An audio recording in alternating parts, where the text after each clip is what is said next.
बिस्मिल्लाहिर्रहमानिर्रहीम। अस्सलाम वालेकुम नाज़रीन, कैसे हैं आप? अल्हम्दुलिल्लाह हम बिल्कुल ठीक हैं। तो आप सबको मेरी तरफ से बहुत बहुत रमज़ान मुबारक। इंशाल्लाह कल रोज़ा हो जाएगा, अगर नहीं भी होता तो नेक्स्ट डे के लिए। तो अभी मैं सोच रही थी क्या सालन बनाऊं, तो फिर जो है सोचा कि क्यों ना आलू टांगरी का सालन बना लिया जाए। तो बेसन की टांगरी बनाएंगे हम पहले और उसके बाद सालन बनाएंगे। तो टांगरी बनाने के लिए ये सबसे पहले मैं बेसन लूँगी, ये वाले 2 बाउल जो है भरे हुए। तो ये 2 बाउल भर के जो है ये बेसन के हम इस्तेमाल करेंगे। बहुत इजी मेथड से और बहुत जल्दी बनने वाली बनाएंगे। और ये इसको हम प्रिजर्व भी कर सकते हैं जितनी देर के लिए आप चाहें, ये ख़राब भी नहीं होगी। तो ये देखिए ये 1 बाउल है, इसी तरह के हम 2 बाउल ले लेंगे। तो इसमें हम थोड़े से स्पाइसेस शामिल कर लेते हैं। उसमें ये बिल्कुल 1/4 चम्मच जो है ये हल्दी का डालते हैं। ये आधा चम्मच जो है ये नमक का जाएगा और इसके साथ ही आधा चम्मच साबुत जीरे का। आप चाहें तो सुरख मिर्च डाल सकते हैं, मैं नहीं डाल रही, आपकी मर्ज़ी पे डिपेंड करता है। तो इसके साथ ही हम ये कुकिंग ऑयल लिया है, 1 चम्मच कुकिंग ऑयल का डालेंगे इसके अंदर। अब इसमें हम बहुत ज़्यादा पानी नहीं इस्तेमाल करेंगे, थोड़ा सा पानी डालेंगे। हमने एक्चुअली इसकी डो बनानी है, तो डो बनाने के लिए थोड़ा थोड़ा पानी डालेंगे। इसको मिक्स कर लेंगे, बल्कि हाथ से मिक्स करें तो ज़्यादा अच्छा रहेगा। इससे जो आपकी टांगरी है ना वो बहुत ज़्यादा सॉफ्ट बनेगी। तो चलिए मैं अब हाथ से मिक्स करती हूँ। पहले इतने दिन मैं वीडियो नहीं बना सकी, हम लोग एक वेडिंग सेरेमनी में गए हुए थे, तो इसी वजह से आउट ऑफ स्टेशन, तो बहुत सारे दिन जो है ना वो ऐसे ही गुजर गए। व्यूवर्स ये देखें हमारी बहुत अच्छे से डो तैयार हो चुकी है। ये इस कंडीशन में आप बनानी है, ना ही बहुत ज़्यादा सॉफ्ट हो और ना ही बहुत ज़्यादा हार्ड हो। ये अभी मैं इसको थोड़ा सा ग्रीस कर दूंगी ऊपर से, ताकि ये खुश्क ना हो। ये थोड़ा सा ऑयल के साथ इसको ग्रीस कर दिया। अभी इसको 4 से 5 मिनट के लिए हम रख देते हैं और उसके बाद इसकी टांगरी बनाना स्टार्ट करते हैं। तो वीवर्स ये जो हमारी बेसन की डो थी, इसको पड़े हुए जो है तकरीबन 10 मिनट हो गए हैं।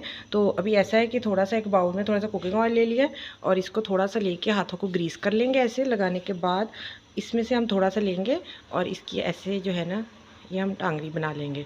टांगरी बनाने के बाद इसकी आप जिस साइज़ में चाहें इसकी कटिंग कर लें। ऐसे बनाकर हम रखते जाएंगे सबको। और आप किसी की नाइफ़ की मदद से इसकी जो है ना वो बना सकते हैं, कि नाइफ़ की मदद से हम जो है ना इसकी कटिंग कर लेंगे बाद में साइज़ की, या फिर हाथ से भी तोड़ सकते हैं। और इसके साथ ही मैंने ऑयल जो है वो प्री हीट होने के लिए रख दिया है। तो जैसे ही ऑयल हमारा प्री हीट होता है तो हम उसके अंदर इनको फ्राई कर लेते हैं। तो चलिए हम मिलते हैं ये टांगरी बनाने के बाद। वीवर्स ये देखिए इतनी सी बन गई हैं। तो अभी आप इसको ऐसे मुनासिब साइज़ में जितनी आप काटना चाहते हैं, छोटी भी करना चाहते हैं, तो ऐसे हम इसकी कटिंग कर लेंगे। ऑयल जो है वो मैंने डालकर प्री हीट होने के लिए रख दिया है। तो जैसे ही ऑयल प्री हीट होता है तो हम इस टांगरी को फ्राई करते हैं। तो ऐसे आपने इसकी सबकी कटिंग कर लेनी है। ऐसे ही 1 बाय 1 हम इसमें जो है कुकिंग ऑयल में डालते जाएंगे। ये देखिए ये पहले से प्री हीटेड है, तो इसके अंदर ये बहुत अच्छे से फ्राई हो जाएंगे। वीवर्स ये देखें माशाल्लाह माशाल्लाह जो है ये बहुत अच्छी सी फ्राई हो रही हैं। तो जैसे ही ये हमारी जो है गोल्डन ब्राउन सी होती हैं तो हम इनको ऑयल से सेपरेट आउट कर लेते हैं।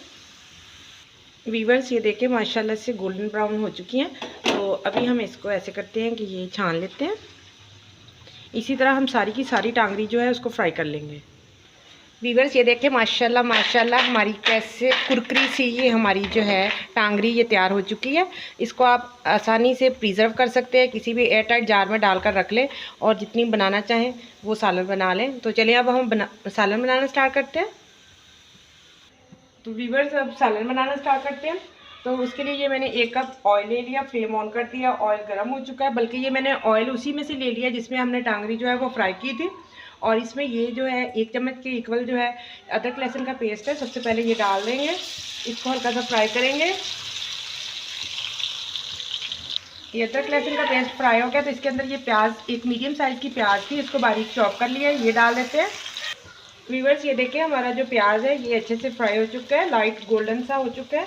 तो अभी हम इसके अंदर स्पाइसेस शामिल कर देते हैं। उसमें सबसे पहले 1 चम्मच नमक का जाएगा और नमक के साथ ही हम डालेंगे सुरख मिर्च, और 1 टीस्पून भर के जो है वो सुरख मिर्च का जाएगा, बहुत ज़्यादा नहीं डालेंगे, ये टीस्पून डालेंगे। और इसके साथ ही हाफ जो है ये जाएगी हल्दी। व्यूअर्स ये स्पाइसेस फ्राई हो गया तो अभी हम इसके अंदर ये मैंने मीडियम साइज़ की एक टमाटर ली थी, इसको भी बारीक चॉप कर लिया है, ये ऐड कर देंगे। और इसके साथ ही 5 से 6 अदद जो है ये सब्ज़ मिर्च है, इनको भी बारीक चॉप कर लिया है, ये ऐड कर देते हैं इसके लिए। और इनको थोड़ी देर के लिए दम लगा देते हैं ताकि जो है ये हमारे टमाटर और सब्ज़ मिर्च जो है ये सॉफ्ट हो जाए। वीवर्स, ये 2 मिनट का दम मुकम्मल हो चुका है। ये देखते हैं माशाल्लाह से, ये देखिए हमारा टमाटर जो हमारी सब्ज़ मिर्च है काफ़ी अच्छे से सॉफ्ट हो चुकी हैं। तो अभी ये मैंने आलू लिए से 4 से 5 अदद और इनको ऐसे चॉप कर लिया, ये हम डाल देंगे और इनको अच्छे से फ्राई करेंगे। वीवर्स, ये देखिए माशाल्लाह से हमारे आलू फ्राई हो चुके हैं, इन्होंने ऑयल छोड़ दिया है। अभी हम इसके अंदर 1 लीटर पानी ऐड कर देते हैं। वीवर्स, ये अब इसको दम लगा देते हैं और पानी पकने का वेट करते हैं। जैसे ही पानी पकने लगेगा तो हम इसके अंदर टांगरी ऐड करेंगे। वीवर्स, ये देखें माशाल्लाह से हमारा पानी पकने लग गया है। तो अभी हम इसके अंदर ये टांगरी भी ऐड कर देते हैं और ये आलूओं के गलने तक हम इसको पकाएंगे। वीवर्स, ये देखें माशाल्लाह से अब हम चेक करते हैं, हमारा दम मुकम्मल हो गया है। ये 5 मिनट का दम लगाया था। तो ये देखिए माशाल्लाह से हमारे आलू जो हैं ये भी सॉफ्ट हो चुके हैं और हमारी टांगरी जो है वो भी फूल चुकी है। ये इस लेवल पे इसके अंदर ये मैं थोड़ी सी जो है ये कसूरी मेथी डाल देती हूँ। मेथी के साथ ही ये मैंने 3 ली हैं साबुत सब्ज़ मिर्च, ये भी डाल देते हैं और मज़ीद आधा मिनट का दम लगाते हैं। ये 1 मिनट का दम लगाया वीवर्स। तो ये देखिए माशाल्लाह से हमारी मेथी की खुशबू भी बहुत अच्छे से शामिल हो चुकी है। तो अभी हम इसको डिश आउट कर लेते हैं। ये हमारा आलू टांगरी का सालन जो है बिल्कुल रेडी है। वीवर, माशाल्लाह माशाल्लाह हमारा आलू टांगरी का बहुत मज़े का सालन जो है ये रेडी हो चुका है। आप भी गरम गरम चपाती के साथ इसको सर्व करें और बहुत ज़्यादा दाद वसूल करें। इंशाल्लाह आपको हमारी आज की ये रेसिपी बहुत ज़्यादा पसंद आई होगी। लाइक कीजिएगा, सब्सक्राइब कीजिए, दुआओं में याद रखिए। फिर मिलेंगे इंशाल्लाह एक और अच्छी मज़ेदार सी रेसिपी के साथ। आज के लिए इतना ही। अल्लाह हाफिज़।